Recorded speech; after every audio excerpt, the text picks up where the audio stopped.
Really? That's what you're wearing? Sweats? Loser. I'm just kidding. I'm just joshing around. I'm having jokes with some folks.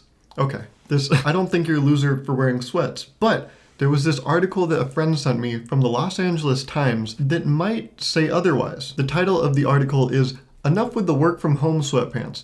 Dress like the adult you're getting paid to be," which is already just such a passive aggressive title. Dress like the adult you're getting paid to be, okay? You child. And this article was written by Adam T. Mr. T. Mr. T wrote this article. The reason this article even came to my attention is because a friend sent it to me, like I said, and then later that day, it kind of popped the frick off on Twitter. And so I had the misfortune of reading it, and I wanted to share my thoughts with you, because apparently you care about those. I actually just want to make fun of it. So let's do it. The article starts by saying, "I've waited, watched, and bit my tongue during the last month of the pandemic-induced work-from-home era, but I just can't take it anymore." Okay, I know the article is going to be talking about clothes, but what if Adam just revealed some super offbeat grievance he has? Like a secret you're not supposed to tell anyone? He's just like, "God, I can't take it anymore. I hate my wife's cooking." No, but let's read on. "Please, can we all put away those sweatpants, ratty, gray, decades-old collegiate sweatshirts, and obscure minor league baseball caps and start our workdays looking like we deserve the paychecks we're lucky enough to be earning while the world around us burns?" Okay, no, these are fighting words, okay? So we're about to go to fucking war, bro. And so I dressed in all sweats, here's my gray collegiate sweatshirt, because you gotta be dressed for the wars you're fighting. And I'm ready to fight for I can't even talk. I'm ready to fight for what I believe in. Okay, so his whole claim is that people should not be wearing these baggy sweats and baseball caps while they're working from home. And then this is the interesting part. He goes on to say, even if no one's gonna see you in a video, you should still knock it off with those sweats and that baseball cap. The audacity. My God. He goes on to acknowledge that there's a lot of articles in the past couple weeks that have acknowledged that you don't need to dress up if you're working from home. And he completely disagrees. Adam T., Mr. T, if you will, created this 3R saying that he's going to enlighten the world with, which, in my opinion, is mad disrespectful to my man Mitchell Musso. Because he's saying the 3Rs are ritual, respect, and reality. But we all know that they are reduce, reuse, recycle. If he's not going to respect the legend that is Mitchell Musso, then you know what? I don't see why I should respect him. Before he explains his 3Rs, he makes a little disclaimer. "Let me say at the outset, I don't consider myself any kind of fashion plate. My personal sense of style falls somewhere between Vermont rural casual and West Coast preppy." What the hell does that mean? Isn't your whole job as a writer to convey information in a way that communicates your idea effectively and clearly? When I read Vermont rural casual and West Coast preppy, I don't know what the hell that means. You know what, let's look it up. Vermont rural casual. What is West Coast preppy? Oh, you gotta be kidding me. No way. This is West Coast preppy? Holy shit. So basically he dresses like his dad owns a boat and he lives on a farm. You know what, he was actually pretty clear. I think Vermont rural casual and West Coast preppy kind of hit the nail on the head, because we actually know what Adam looks like. And yeah, that's him. People on Twitter were relentless with this picture, so I'm not gonna say anything about it. But how are you gonna be a barber if you don't even have hair, Okay, first R, ritual. There's something inherently grounding about the daily ritual. I won't even consider punching the virtual time clock until I'm showered, shaved, and fully dressed. This includes shoes, especially shoes, even if I don't intend to leave the house. This guy's doing too much. He's doing too much. You don't need to do any of this. You know how much time you would save if you didn't do all this? Let's break it down. So he showered, that probably takes about 10 minutes. He shaved, that can't take more than 2 minutes. You got fully dressed, which let's say with all your wacky clothes probably takes 5 minutes. And shoes, picking them out, putting them on, we'll say a minute. So that's a total of 18 minutes. You know what I can do with 18 extra minutes? Sleep. Or, get this, literally nothing. I could use 18 minutes and just do nothing and it wouldn't matter. Adam is dressing up like he's gonna see his crush at school, but his crush doesn't even like him because one day he walked past her when she was wearing a gray sweatshirt and he went, "Yikes, sweatshirt, huh? Wouldn't do that if I were you." Today, for example, I'm wearing a black and red Czech Brooks Brothers not iron button-down shirt, a pair of black Levi's 559 5-pocket jeans, stance socks, and black Adidas Samba AV sneakers. Okay, Adam, just come clean. The only reason you wrote this article is so you could flex your fit on us. You don't give a shit what people are wearing. Be honest, you just want people to know that you have Adidas Samba AV sneakers. What even are those? Oh my god, they're these? I don't think you need to flex those sneakers, man. You could've just like posted on your IG story, you know, to flex the fit. You didn't have to come for literally all of the world. His chances of ever getting sponsored by Adidas just went out the goddamn window. Because someone at Adidas headquarters, let's say they're considering sponsoring him, someone in that boardroom is gonna be like, Nah, isn't that dude that was shitting on Sweats? Don't give him anything, man. That guy sucks. I wore some version of this yesterday, the day before that, and the day before that. I'll be wearing some version of it tomorrow too, and every workday until it's time to return to office, at which point I'll probably kick it up a notch by wearing a hat. Everyone knows you shouldn't wear a hat indoors. Adam, I swear to God, if this picture was taken indoors, ooh, we're gonna have a goddamn problem. Also, he says he's gonna wear the same fit every day. So you're not better than us. You're just gonna stretch out your clothes. That's all that means. Sweats come stretched.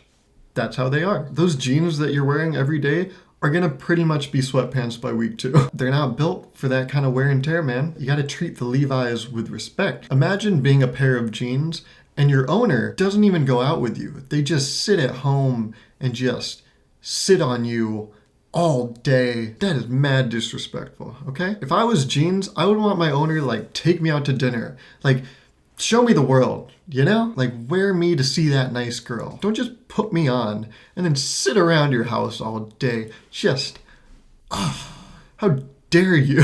You're more than likely laughing at me right now, sitting there in your yoga pants and your zip front Patagonia fleece thrown over a circa 2000s Coldplay concert t-shirt sourced from the bottom of the hamper, your bare feet swinging wild and free under your IKEA Skartsta, I don't know, work table, your slouchy Henleys, underwire bras, nice jeans, and dry clean only designer tops are now shunted to the back of the closet like enriched polonium. Why the Adam, are you okay, man? This is so specific. He's definitely talking about someone. Like, I know I joked about him hating his wife's cooking earlier, but maybe he just hates how she lounges around. What if he's just talking shit about his spouse right now? He's just typing, looking over at her. God, look at her over there swinging her fucking bare feet all wild and free under a IKEA Skartsa work table. Oh, God. Dude. That's too specific. If this sounds somewhat familiar, you probably don't need the structure and reassurance of the daily armor donning to mark the start of your workday. Good on you for not being so rigidly ritual bound. I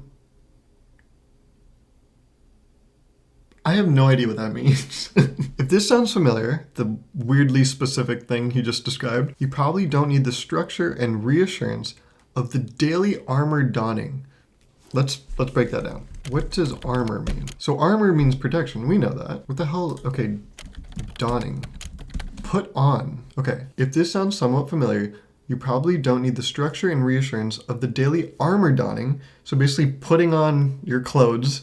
Fucking pretentious way to say that. Oh, that was terrible. I hated that. To mark the start of your workday. So he's saying if you're wearing your circa 2000 Coldplay concert t-shirt, that's a good thing? Adam, pick a side, man. But think ahead, just for a minute, to that day, weeks, or maybe even months away, when it's finally time to put away the stretchy pants, find a pair of socks that match, and feel the burn of re-entering the workplace. Okay, got it. What masochist invented the collared shirt? Where did you even put those belts? Who knows? What I do know is that I'll be all armored up and ready to go, and you're probably gonna feel like you're shrugging into a straitjacket you won't be able to take off for 5 days. Adam, oh, you dirty dog, you. Using a straitjacket metaphor is such a subtle way of saying, you're all crazy and I'm not. This is so ironic because his next R is respect. All right, let's see what our armored up king has to say about respect. Remember how shocked everyone was in June when the then candidate Andrew Yang turned up at the first Democratic debate without a necktie? Or how bonkers people went on that fateful day in 2014 when President Obama had the audacity to wear a tan suit? Yeah, two people in politics look dope for once. I remember that. Your muscle tee and dolphin shorts look, the one you wear as you're trying to navigate Zoom from your home office, is kind of like that. It doesn't matter, but at the same time, it kind of does. Not to mention that these lackluster clothes pull focus from whatever message you're trying to communicate. God, how do you get more hateable with every sentence? He's so condescending. It's insane. Your muscle tee and dolphin shorts look. You should have just said, Oh, and your stupid little Paw Patrol and Peppa Pig shirt, you little fucking kindergarten. He says as you're trying to navigate Zoom, because he's like, I know you're not doing it right. You're just trying, okay? You're not actually succeeding. And then it's the same wishy-washy shit. It doesn't matter, but at the same time, kind of does. Adam, pick a side. Pick a side, brother. And then he just straight up says, lackluster clothes. Dog, you gotta stay indoors for a while, because with this kind of talk, I can't imagine there not being a target on your back. And I know with the shelter in place, I probably don't need to tell you to stay indoors. But you also are for sure the guy that's like, yeah, I'm probably not going to get the virus. I get over colds in about 2 days, so I should be fine. Yeah. Oh, but you should definitely stay indoors. I'm going to go out though, because I'm better than you. In a best case scenario, deviating from your expected workplace dress code will lend you an air of calculated...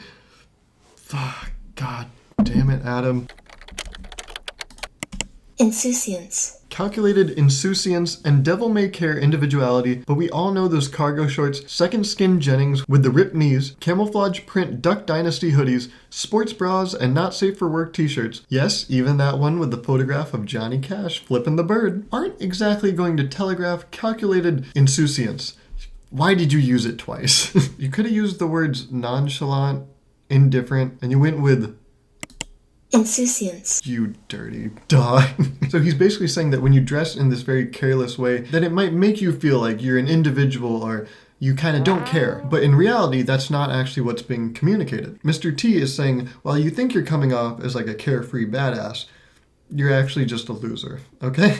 And if your job came with an explicit dress code, it stands to reason that you should adhere to that dress code when you're doing your job, whether you're going to be visible to your boss, your coworkers, or customers or not. It's not only a sign of respect, it also demonstrates your ability to follow the rules even when no one is watching. Adam is the kind of guy that would get his whole class in trouble. He was the kind of kid where on a Friday, if the teacher forgot to announce homework, before everyone leaves the class, he would be like, "Oh, teach, you forgot to give us that homework." And then just the whole class collectively groans. And then one kid named like Trevor or something would be like, "Fuck you, Adam." And then no one would even be mad at Trevor. They'd just be like, yeah, someone had to say it. If you disagree with this, you're probably the kind of person who late at night when no one is around doesn't wait for the stoplight to change before driving on. Adam, how insane do you think society is? No one does this shit, man. The world's a good place. People are not doing that a lot. Oh my God, wait, what if he's doing the thing when you fart? You know when you fart and you kind of announce it so that it gets other people thinking? You're like, oh man, do you guys smell that? Who farted?